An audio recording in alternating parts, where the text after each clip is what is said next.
अस्सलाम वालेकुम रहमतुल्लाहि वबरकातुहू। बच्चों, मेरा नाम पठान फरीन बानो है। मैं ZP उर्दू स्कूल करकम में बतौर मौलिमा काम करती हूँ।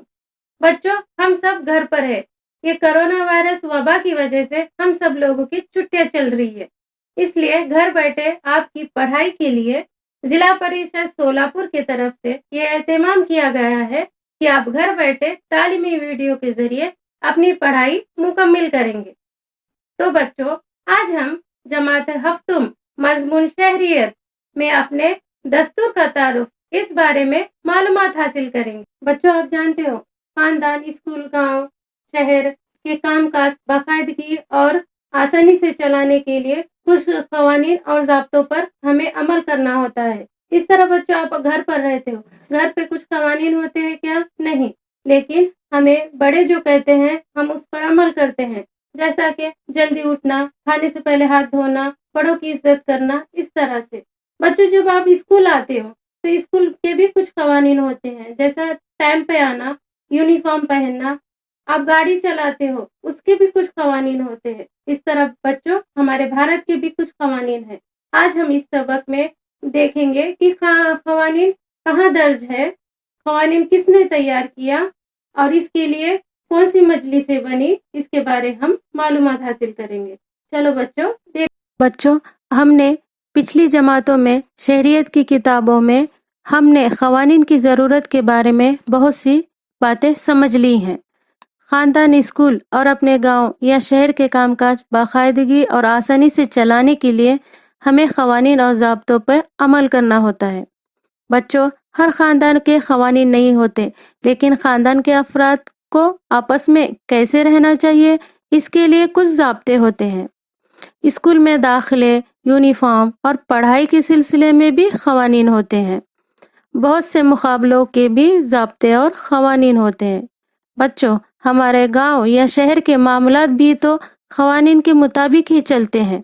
इस तरह हमारे मुल्क के मामलात भी क़वानीन के मुताबिक ही चलते हैं। ख़ानदान, स्कूल, गांव या शहर के क़वानीन महदूद नौइयत के होते हैं, लेकिन हुकूमत के क़वानीन ये वसी नौइयत के होते हैं। बच्चों, अब हम देखेंगे दस्तूर का मफ़हूम। मुल्क के मामलात से मुतालिक क़वानीन या तरमीमात एकजा शक्ल में जिस किताब में दर्ज होते हैं, इसे दस्तूर या आयन कहते हैं। मुल्क के कामकाज से मुतालिक क़वानीन की तहरीर दस्तावेज़ यानी दस्तूर अवाम के ज़रिए मुंतखब करदा नुमाइंदे पर मुश्तमिल हुकूमत या सरकार तश्कील पाती है। हुकूमत पर लाजमी होता है कि वो दस्तूर के दर्ज क़वानीन के मुताबिक ही कामकाज चलाए। दस्तूर में दर्ज क़वानीन या तरमीमात बुनियादी अहमियत रखती है। हुकूमत दस्तूर में दर्ज क़वानीन से टकराने वाला दीगर क़वानीन नहीं बनाया जा सकता।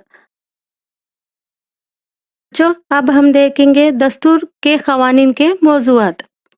दस्तूर में दर्ज क़वानीन मुख्तलिफ मौज़ूआत का अहाता करते हैं, मसलन शहरियत, शहरियों के हुकूक, शहरियों और हुकूमत के दरमियान ताल्लुक़ात, हुकूमत की क़ानून साज़ी के मौज़ूआत, इंतख़ाबात, हुकूमत के हदूद और हुकूमत के इख्तियारात वग़ैरह। दस्तूर हिंद के मुताबिक हुकूमत का कामकाज चलाने के उसूल बहुत से ममालिक ने अपनाए हैं। इसके बावजूद मुख्तलिफ ममालिक के दस्तूर की नौइयत अलग अलग होती है। हर मुल्क की अपनी तारीख, सक़ाफ़त, समाजी ढांचा और रिवायत अलग होती है। इस लिहाज से इस मुल्क की ज़रूरत और मक़ासिद मुतय्यन होते हैं।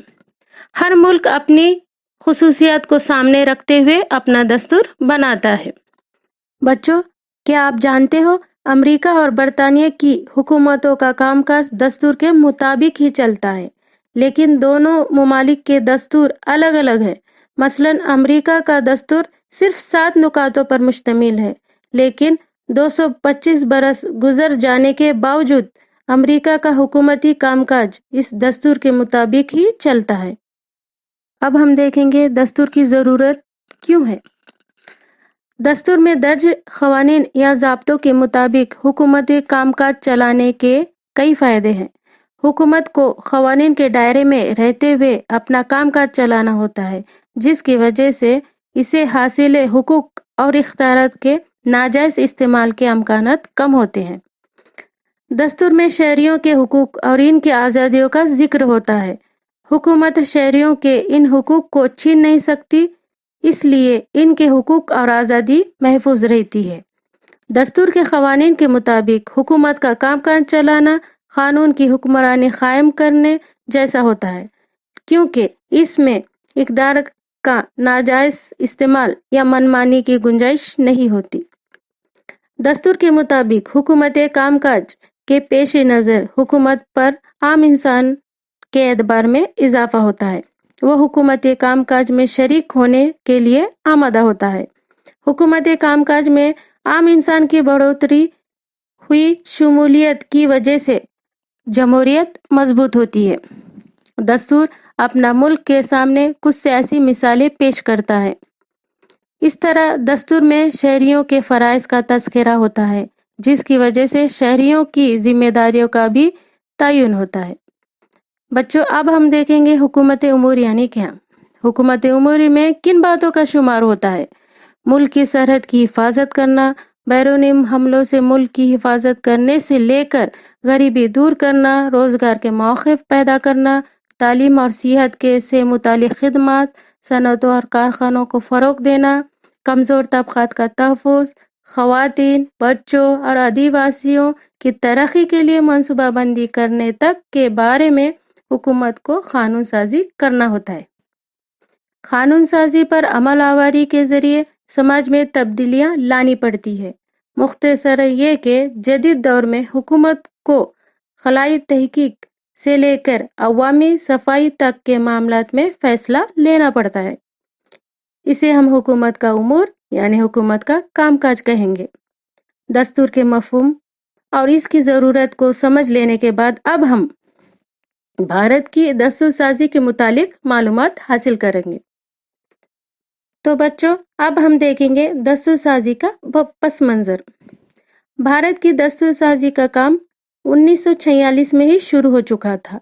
तहरीक आज़ाद की रहनुमाओं का मानना था आज़ाद भारत की हुकूमत का कामकाज अंग्रेज़ों के तैयार करदा दस्तूर के मुताबिक नहीं बल्कि भारतीयों के दस्तूर के मुताबिक चलना चाहिए।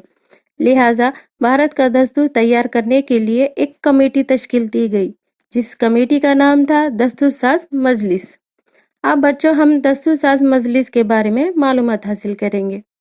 हमारा मुल्क 15 अगस्त 1947 को आज़ाद हो गया था। इससे पहले हमारे मुल्क पे अंग्रेज हुकूमत करते थे। अंग्रेज़ों ने इंतज़ामी सहूलत के लिहाज से मुल्क को सूबे बम्बई, सूबे बंगाल, सूबे मद्रास इन 3 इलाकों में तकसीम कर रखा था। इन इलाकों के इंतज़ामी उमूर की देखभाल अवामी नुमाइंदों के ज़रिए की जाती थी। कुछ इलाकों की इंतज़ामी उमूर मुकामी राजाओं के ज़िम्मे था। इस तरह दस्तूर साज मजलिस में इन इलाकों के खुद मुख्तार रियासतों के नुमाइंदे शामिल थे। दस्तूर साज मजलिस में कुल 299 नुमाइंदे थे। बच्चों, अब हम देखेंगे डॉक्टर बाबा साहेब अम्बेडकर के खिदमत। डॉक्टर बाबा साहेब अम्बेडकर दस्तूर साज मजलिस की मसूदा कमेटी के सदर थे। इन्होंने मुख्तलिफ ममालिक के दस्तूर का गहराई से मुताला किया था।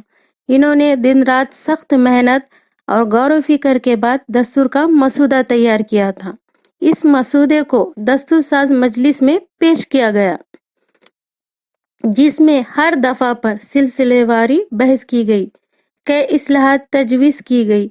दस्तूर के मसूदा को दस्तूर साज मजलिस में पेश करना, इसके मुतालिक सवालात के जवाब देना, दस्तूर साज मजलिस के मशवरे के मुताबिक मसूदे में तब्दीली करना और इसे गलतियों से पाक करने का काम डॉक्टर बाबा साहेब अम्बेडकर का था।